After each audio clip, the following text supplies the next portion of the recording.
L'accusation a demandé la relaxe pure et simple pour DSK dans le procès dit du Carlton de Lille. 3 semaines d'audience, un cirque médiatique hors norme. Bonjour Danny Cohn-Bendit. Bonjour Thomas. Ce matin, même si bien sûr il faudra attendre le jugement pour connaître le sort de Dominique Strauss-Kahn, on a quand même un peu envie de dire tout ça pour ça, non ?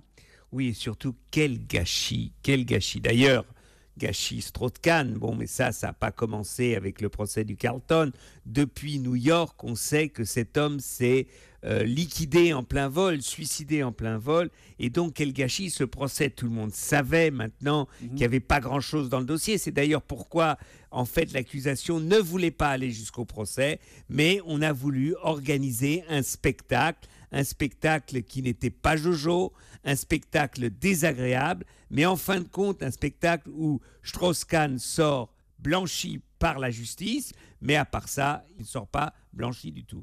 Ça dit tout le monde a un peu participé à ce spectacle. Qui doit faire son examen de conscience dans ce dossier ? La justice, nous les journalistes, les politiques, les puritains, tout le monde ? La justice d'abord pour dire s'ils savaient vraiment qu'on n'irait pas jusqu'à en fait à l'accusation, puisque même l'accusation demande la relaxe, il fallait pas faire ce procès, c'était pas ça, comme ça. Donc ça c'est une chose.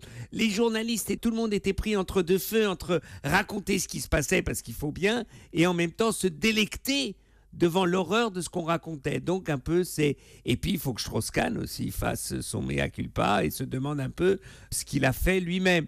Donc bref, c'est un tout où en fait c'est une dynamique que personne n'est arrivé à arrêter et on en est arrivé là. Ça n'en fait pas moins de DSK un garçon qui n'est pas forcément ce qu'on appelle un gentleman, Danny. Oui, mais c'est surtout quand on voit un peu les débats sur la loi Macron, alors je veux pas dire Macron, mais je veux dire par là que Strauss-Kahn ça aurait été autre chose. Donc ce qui est terrible, c'est que ce type-là, en fait, s'est décomposé parce que son énergie interne était quand même assez glauque. Et ça, c'est vraiment très, très dommage.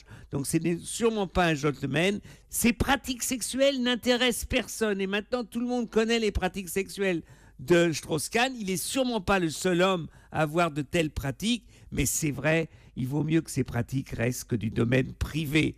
Donc, voilà un peu aussi la leçon de l'histoire. Danny, si DSK vous appelait là pour vous demander conseil en vous disant mais qu'est-ce que je dois faire maintenant, vous lui diriez quoi ? Fais-toi oublier, fais de la politique, reviens, parle, fais un 20h ?